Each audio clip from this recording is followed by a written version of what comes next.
glorifié ce soir. Et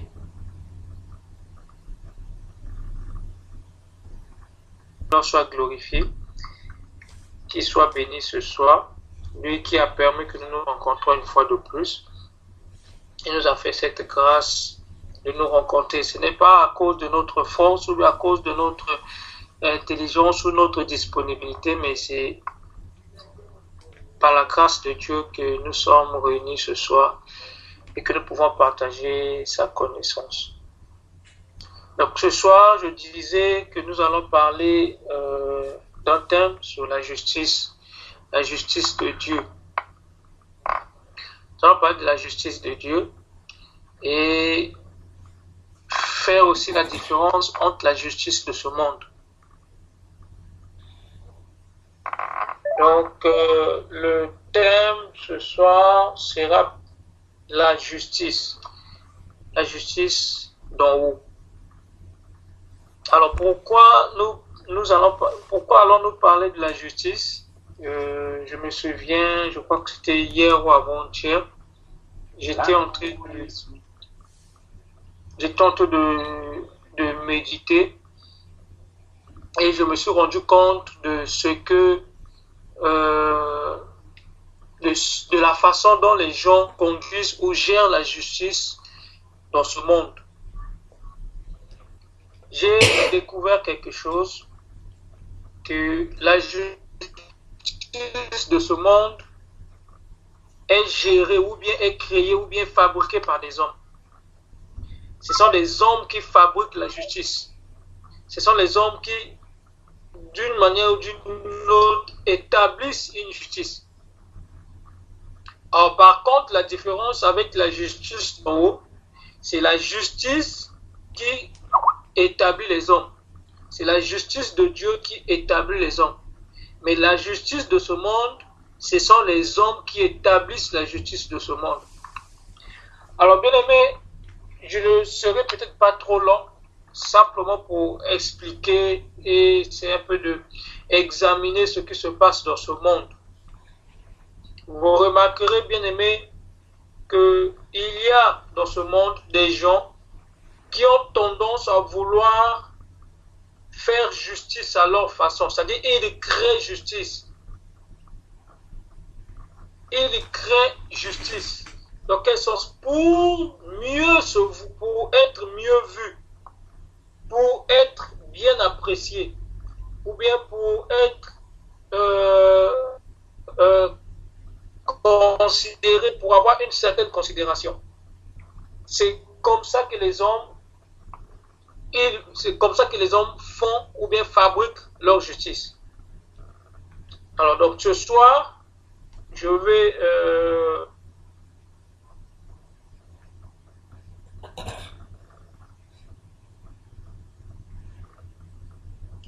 nous allons prendre un passage biblique dans Matthieu chapitre 6.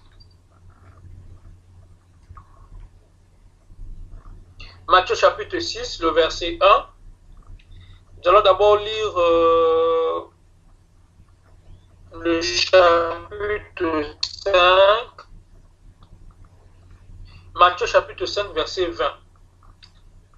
Je lis la Bible dans Matthieu chapitre 5, verset 20. La Bible déclare: « Car je vous le dis, si votre justice ne surpasse celle des scribes et des pharisiens, vous n'entrerez point dans le royaume des cieux. » Et le deuxième passage, Matthieu chapitre 6, verset 1, la Bible dit ceci: « Gardez-vous de pratiquer votre justice devant les hommes, pour en être vu autrement. Vous n'aurez point de récompense auprès de votre Père qui est dans les cieux. » Alors, il y a deux passages bien aimés.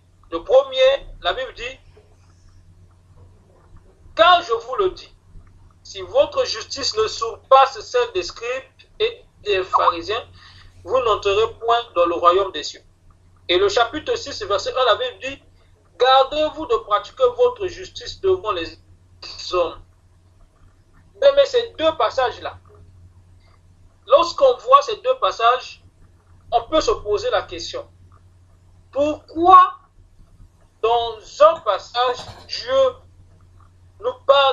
notre justice. Et dans l'autre, Dieu nous parle, nous met en garde de pratiquer notre justice. Qu'est-ce qui se passe? Ici, dans le chapitre 5, le verset 20 du chapitre 5, il dit, si votre justice ne surpasse celle des scribes. Donc, nous avions une justice. Si notre justice en nous n'est pas plus que celle des pharisiens ou des scribes, nous n'entrerons point dans le royaume des cieux. Alors pourquoi le Seigneur nous met encore en garde de pratiquer notre justice alors que dans le chapitre 5 il dit si votre justice ne surpasse pas. Donc il veut nous dire que notre justice doit surpasser celle des scribes et des pharisiens.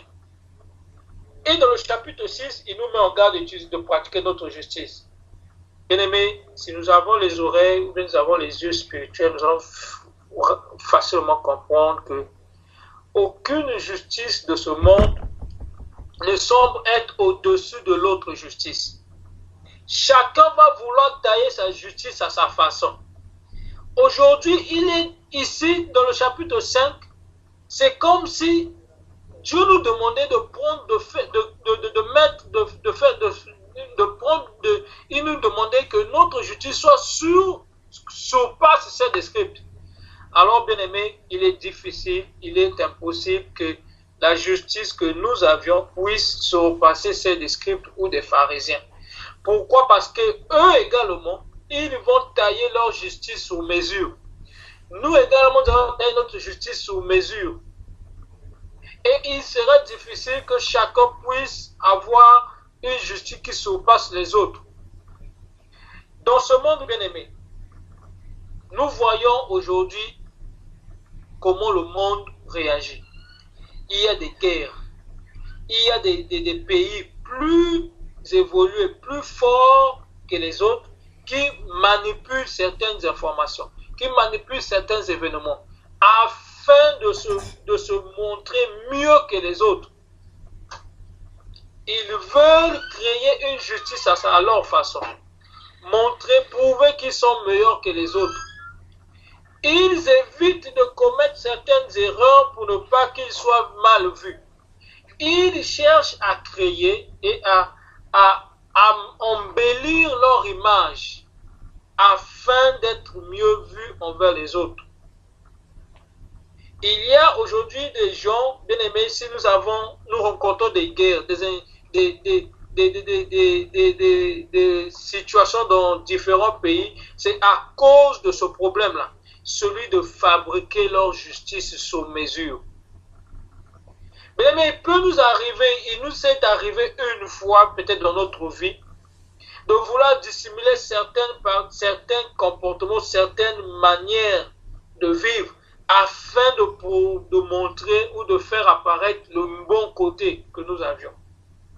Il nous est arrivé, bien aimés, d'exposer les autres et de se cacher afin que nous soyons mieux vus par rapport aux autres. Alors, si Dieu nous demande que notre justice puisse surpasser celle des scribes, c'est parce que Dieu sait que nous ne pouvons pas avoir une justice sur cette terre qui soit au-dessus de la justice des autres. Voilà pourquoi dans le chapitre 6, le Seigneur dit gardez-vous de pratiquer votre propre justice. Alors, qu'est-ce que le Seigneur voulait simplement nous dire dans le chapitre 5? Il voulait simplement nous dire que si vous aviez une justice d'en haut, celle qui est au-dessus des scribes et des pharisiens, c'est à ce moment-là que vous pouvez entrer dans le royaume des cieux. C'est-à-dire, bien aimé, on ne peut pas entrer dans le royaume des cieux en pratiquant notre propre justice. Voilà pourquoi plus loin, bien aimé, dans le chapitre 6, toujours dans le verset 33, la Bible dit, cherchez premièrement le royaume et la justice de Dieu. Donc, dans le verset 33 du chapitre 6, Matthieu, la Bible dit, cherchez premièrement le royaume et la justice de Dieu. Donc, le Seigneur veut simplement nous faire comprendre, bien aimé, afin d'entrer dans le royaume des cieux, que la justice que nous devons avoir, ce ne serait pas une autre propre justice, mais ce serait une justice du royaume, une justice de Dieu. C'est cette justice-là qui surpasse la justice des scribes et des pharisiens. Cherchez premièrement le royaume et la justice de Dieu. Si nous avions la justice de Dieu en nous, celle qui surpasse celle des scribes et des pharisiens, c'est à ce moment-là que nous pouvons rentrer dans le royaume des cieux. Alors, qu'est-ce que la justice de Dieu nous apprend, bien-aimés? Nous remarquons que la justice de Dieu nous permet, nous transforme, nous change et nous conduit dans la voie du Seigneur. Seule la justice de Dieu, bien-aimé, peut nous conduire, peut nous changer, peut nous affecter, peut nous transformer. C'est la justice de Dieu, bien-aimé, qui gère, qui conduit ce monde, qui gère tous ses enfants. Mais la justice de ce monde est fabriquée par les hommes, bien-aimés. La justice de Dieu, personne ne peut fabriquer la justice. Je prends un exemple. Lorsque Dieu dit que si quelqu'un te frappe d'une joue, tu lui tends la seconde joue. Il dit encore, si tu as un problème avec ton bien-aimé, si tu te rappelles que ton bien-aimé a un problème avec toi, tu vas vers lui pour résoudre le problème, pour demander pardon. Vous remarquez que Dieu, dans sa justice, veut nous affecter, veut nous transformer. Il veut nous apprendre dans sa justice l'humilité. Il veut nous apprendre dans sa justice la patience. Il veut nous apprendre dans sa justice le renoncement. Il veut nous apprendre dans la justice le brisement. C'est ça que le Seigneur est en train de nous apprendre dans sa justice.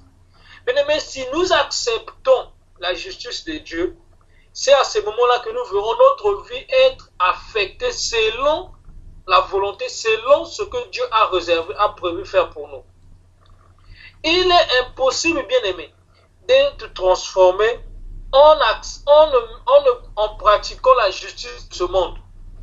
S'il arrive des choses, bien-aimé, dans les églises, s'il arrive des choses dans notre vie, dans notre marche avec Dieu, qui ne marche dans notre vie chrétienne et qui ne fonctionne pas, cela est dû par le fait que nous voulons faire des choses selon la justice de ce monde.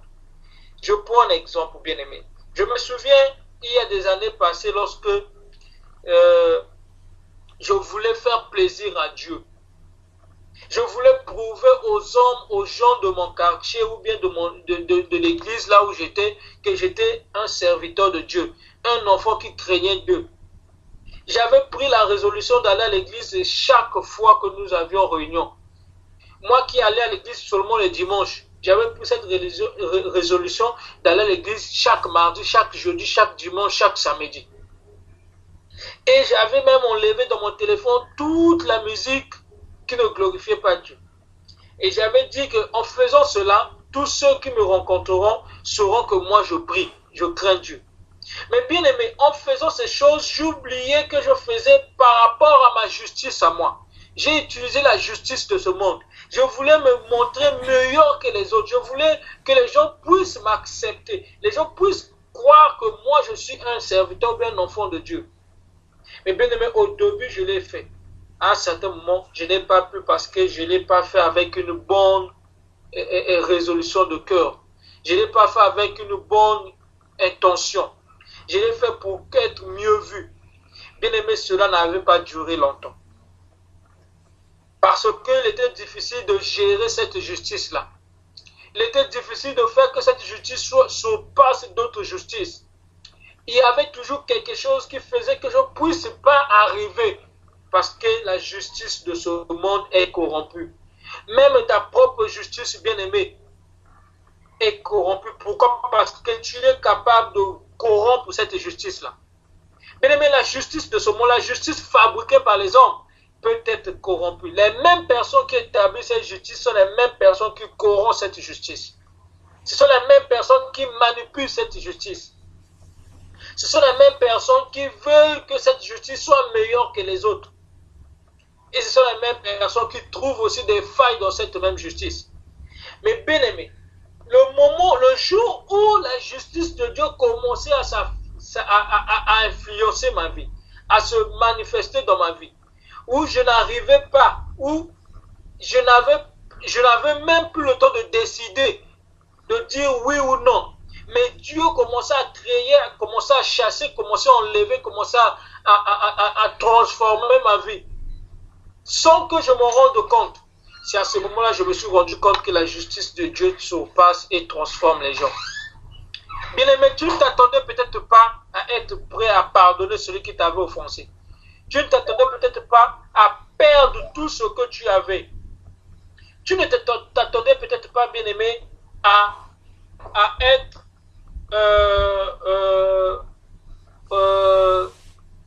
écarté ou bien à être persécuté.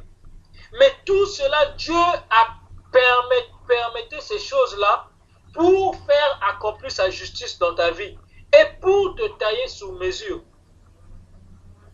Nous remarquons, bien aimé, lorsque Dieu manifeste sa justice dans notre vie, elle vient dans un but pour nous transformer, mais nous changer, nous affecter, nous donner une image que celle que Dieu aime. Voilà pourquoi le Seigneur dit que nous devons chercher premièrement le royaume et la justice de Dieu. Accepter que la justice de Dieu s'accomplisse dans notre vie, nous affecte. C'est à ce moment-là, bien aimé, que nous pourrons rentrer. Parce que nous ne pouvons pas rentrer dans le royaume de Dieu avec nos comportements, avec notre façon de voir les choses, avec notre façon d'apprécier les choses de ce monde. Mais Dieu va nous montrer d'autres façons de marcher avec lui. Une façon que lui-même il a réservée pour nous. C'est en manifestant sa justice dans notre vie. Voilà pourquoi, bien aimé, nous devons comprendre cela. Que si nous voulons accomplir, nous voulons utiliser, pratiquer la justice de ce monde, notre propre justice, bien aimé, nous ne pourrons pas arriver là où Dieu a réservé pour nous d'entrer. Pourquoi? Parce que cette justice est corrompue. Mais lorsque nous acceptons que la justice de Dieu nous affecte, nous transforme, bien aimé, c'est à ce moment-là que Dieu va nous conduire dans ses voies. Et il va nous aider à arriver à terme, à destination. Voilà un peu, bien aimé, ce que j'allais peut-être partager avec vous pour ne pas être trop long, de ce que le Seigneur m'a essayé de comprendre. Je ne saurais peut-être pas rentrer dans les détails, mais c'était simplement pour partager avec vous ce thème de la justice, cette justice d'en haut. Nous voyons, bien aimés, dans tout ce qui se passe dans nos pays, les guerres, bien aimés, qui sont créées, et aujourd'hui, les mêmes personnes qui créent cette guerre veulent éteindre le feu pour être mieux vus. Ils veulent frapper ceux que eux-mêmes considèrent comme étant mauvais. Pourquoi? Parce qu'ils veulent faire justice. Et bien aimé, vous remarquez que cette justice-là est entachée des erreurs. Et cette justice ne pourra mener nulle part. Alors, bien aimé, faisons bien attention. Faisons attention à ce que nous ne puissions pas pratiquer notre propre justice. Faisons attention, bien aimé, à ne pas aussi craindre la justice de ce monde. Parce que même la justice de ce monde, bien aimé, ne peut rien contre ce que Dieu a réservé pour nous. Il y a un passage dans Deutéronome, je pense que je pourrais retrouver ça. Craindre, bien aimé, la justice de ce monde pour faire le contraire de ce que le Seigneur nous a demandé. Il peut nous arriver, bien-aimés, d'être influencés par les choses de ce monde. Il peut nous arriver qu'on nous influence en voulant mettre la justice de ce monde devant nous, afin de nous interdire ou bien de nous obliger à faire certaines choses. Mais bien-aimés, sachez que le Seigneur veut simplement nous dire que seule sa justice est au-delà de toute justice.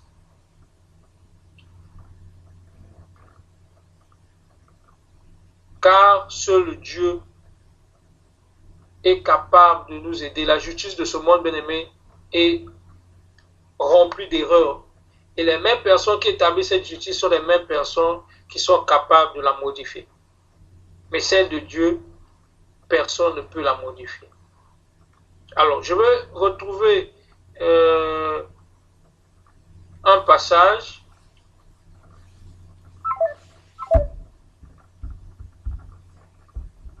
Bien-aimés, voici ce que le Seigneur avait réservé pour nous ce soir. Que le Seigneur nous aide à comprendre que seule sa justice est capable de nous affecter.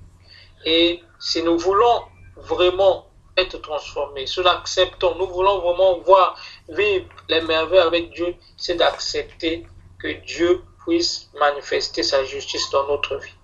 C'est à ce moment-là que nous pourrons voir, nous verrons comment notre vie va être transformée. Que le Seigneur vous bénisse. Amen. Dès que je trouve le passage, je le mets sur le mur.